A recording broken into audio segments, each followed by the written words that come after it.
I got a DM the other day from this kid, and he was asking me, not really asking me, but declaring that he felt lost. He had no direction in life. He's 20 years old. He sees me. I seem to have a clear path of where I'm headed, and he doesn't know what to do. And it really got me thinking about a lot of things. Let me be clear, when I was 20 years old, I had no idea what the fuck I was doing either. But it really got me thinking about a lot of avenues of, I've heard that a lot. You know, I've had a lot of conversations with people at events or DMs or whatever it may be, of people saying things like this, and it's not a rare occurrence. And I feel like every generation has had their fair share of challenges. In the past, I feel like it was a little bit more physical, obvious ones like war, poverty, disease, crazy shit, which I know still exists in our world currently. But by and large, I feel like America as a whole, on average, the younger generation, their problem isn't finding comfort in hard times, but in avoiding too much comfort and too much pleasure. And I feel like the odds are heavily stacked against the younger generation, because I mean, first of all, there's billions and billions and billions of dollars of research going into how to make a phone, social media, anything highly addictive, and we're giving kids those at like 8 years old. They have them in school, bring them around everywhere in their pocket. Social media is creating these like crazy role models of like, do drugs, party, look cool, chase after girls, do all this shit, and it's like absolutely absurd in my opinion. And I think the ability to abstain from doing the easy, pleasurable thing that's right in front of you and picture a life that you can dream of, asking yourself if a better version of yourself exists, what that version of yourself is, picturing the plan to get there, and actually starting and executing on that plan, I think is such a rare thing right now, and so hard for people to stop and even think about, given how much constant distraction there is in their life. And that's what made me want to ask this kid. I was like, do you believe a better version of yourself exists? And I'll get into that, but this really got me thinking a lot about role models. Like the idea of a role model, and thinking about how when I was young, I had everything so wrong. And I didn't really have a role model in my life helping me. Don't get me wrong, my dad was incredible, but he wasn't really like in my face, on my case, in my job, knowing what I was doing. He was from a different generation. He wasn't close to my age or hadn't recently gone through anything I was going through. And I, full transparency, was just a dumb kid. I thought it was cool to party, to not try in school, to do drugs, to chase after girls, to do all these things. My friends literally thought it was cool to like, and it's funny because my brain is still kind of wired to be like, yeah, it's fun, you know, of course it is. And people probably listening probably feel the same way, but to like think of going out and drinking and chasing after girls with no like connection or value for who the person is, to not value your education when you're sitting there doing it, to be wasting my time with an education of which I didn't even know where it was leading me because I didn't think about what I wanted my future to be. I was just following the path that was put in front of me. To have all these things in front of me that I didn't have someone look at me and being like, do you want to be like a better man? Do you want to be a man, period? Because what I was doing was what boys do. You know, like playing video games and chasing after girls, thinking it's cool to do all these things rather than building meaningful relationships, working on making myself a better, well-rounded, more educated man to be prepared for taking care of a family and being the man that a woman that I respect would want to even be with. You know, I didn't have anyone kind of in my face being like, what the fuck do you want to do with your life? Who do you want to be with your life? Asking me if I wanted to be exceptional. You know, if you ask the average kid, do you want to be exceptional? Do you want to do something great with your life? The answer is usually yes. But their actions very rarely align with it. And I feel like I didn't have anyone, and you don't need someone. The responsibility lies within yourself ultimately, always. But I do believe that like a role model could be a huge asset for pushing yourself to ask these hard questions and being like, if you want to be exceptional, what you're doing right now is average or even below average. And if you want to continue to be average or below average your whole life, then continue doing this. But you need to make a serious change and start doing hard shit and letting go of the easy shit, the comfortable, pleasurable shit. Abstain from that to make a better version of yourself. I didn't have someone really asking me that, and it's kind of scary now that like social media, because we don't have role models in our real life, so many people I believe, and now social media is such a vast array of like, who do we look up to? The one with the most followers. You're young, you get on social media. If at that time the realm you fall into it is people who are promoting gambling, sex, drugs, and it sounds like trite to even say those words, but people are literally like smoking weed, promoting gambling, and talking about how to get girls, how to sleep with girls casually on social media. And I really think as a whole, all those things hurt men more than they benefit them. It doesn't make you cool. It just kind of takes away from values, genuine, real values in life. So essentially, trying not to ramble too much, this kid asked me that question the many times I've been asked. It really got me just thinking about wanting to share that when I was young, I had no idea what the fuck I was doing, and I didn't have a role model, and falling into the wrong role model can get yourself into a bad position. But someone being able to ask you, what do you want with your life? Do you believe a better version of yourself exists? And take responsibility to take that into action. And the reason that question to ask yourself is, do you believe a better version of yourself exists? Is because if you say yes, you are admitting that you have faith. You have faith that a better version of yourself exists. And the only way to move forward in life is by starting and just taking action. There's no book or a 12-step program or perfect way that is going to organize things. And this sounds super trite to say, I know everyone knows that, but people still don't do it. Awareness doesn't mean anything. Action is all that matters. But what you need for action, sometimes people are, what do we need for action? Well, you need faith. And if you believe a better version of yourself exists, then you already have faith. So, as a young man, speaking to most young men, you need to have faith a better version of yourself exists. You need to take responsibility for your own life into your own hands. Most likely you're not going to have a role model following you, telling you what to do, asking you these hard questions and pushing you in the right direction. You need to be the one to do that. So where the fuck do you start? Easiest thing to do, look in your life, see the things that are easy, that everybody is doing. What in your life is like calls towards you, that you can just feel as a vice. When you're checking your phone all the time, playing video games, eating shitty food, doing all things, what calls to you that makes you want to do it, that everyone else is also called to, and avoid those things. And just by avoiding those things, you are already going to be ahead of everyone else who's stuck into those things. And then being able to sit down and clearly define the values that are important to you. You can start with like an ideal person that you want to be, defining those values. Actually think about that strictly. Like, if you say you're going to do something, do it. Be a man of your word. You're not going to succumb to the easy pleasures. You're going to value delayed gratification over easy gratification.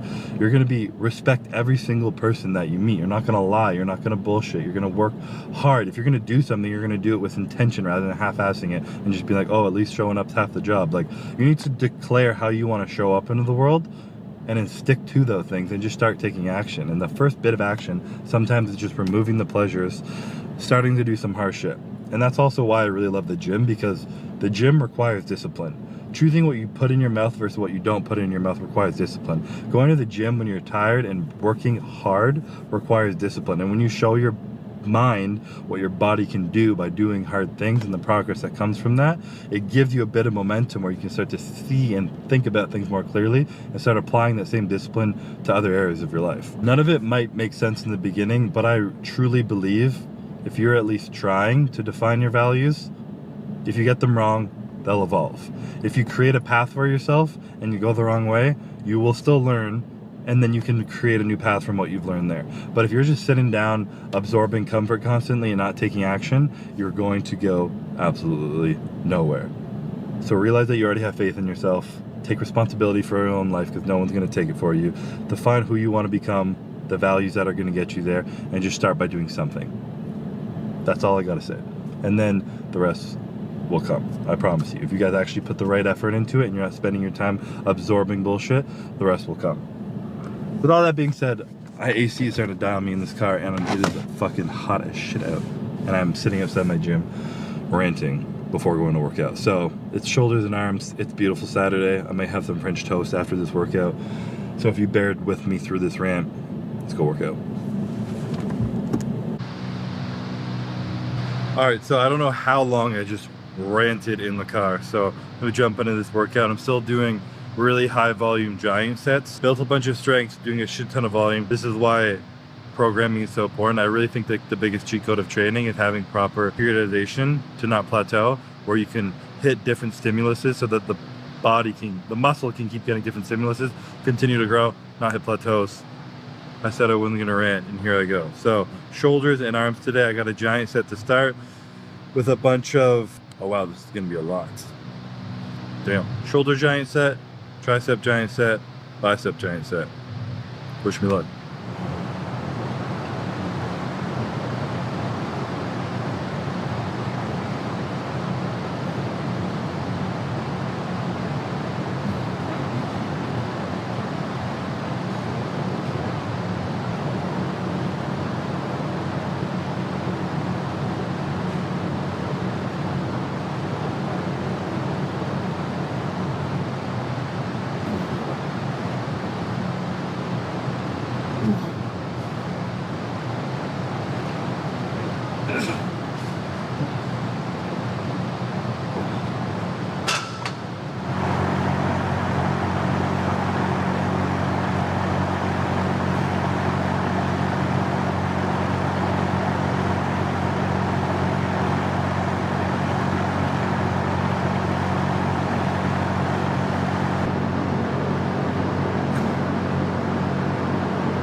All right, I have no idea if you can hear me because the fans are loud. I don't give a fuck, it's hot as hell. That was the first giant set for shoulders. All those exercises were back to back to back. No rest, just as soon as you can get into it, you go. I took like a little bit of rest between the last two prone lateral raises just because they were the same movement. I gave myself like 5-10 seconds and then blasted into it. Moving on to triceps now. This split currently, I have a chest and tricep day, a back and bicep day, and a shoulders and arms day. So I'm getting a good amount of volume in my arms, trying to not have these skinny arms. I feel like genetically, the first muscle I lose is my arms, which sucks being retired because like it's all you really need are calves and arms, but it is what it is. At least I have some calves sometimes. So moving on to tricep, same thing before. Superset, got my favorite tricep exercise in here, well close to, the decline dumbbell skull crusher. The decline cable easy bar skull crusher, mouthful, probably one of my favorite tricep exercises of all time. Dumbbell is a close call, very similar movement. So gonna jump into this, starting with the dip machine right behind me, and I'll take you guys through it.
All right, so wrapped up the tricep portion. Just by the way, I'm doing 3 rounds of all of these giant sets.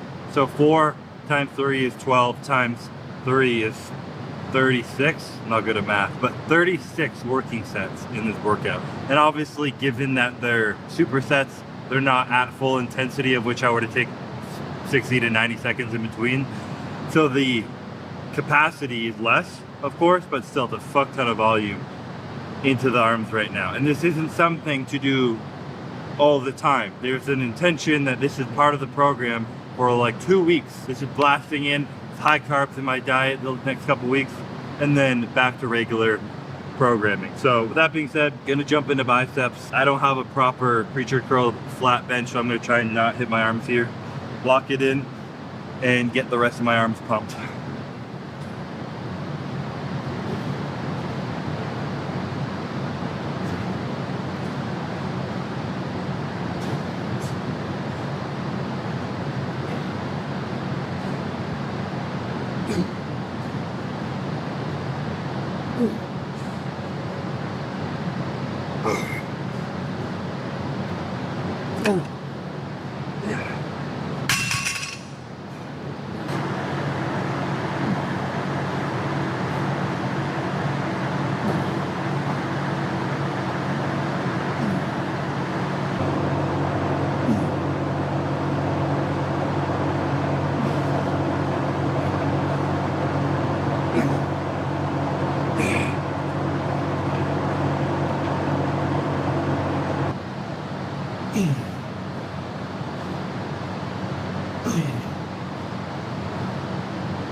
Still a skinny bitch, but that's okay.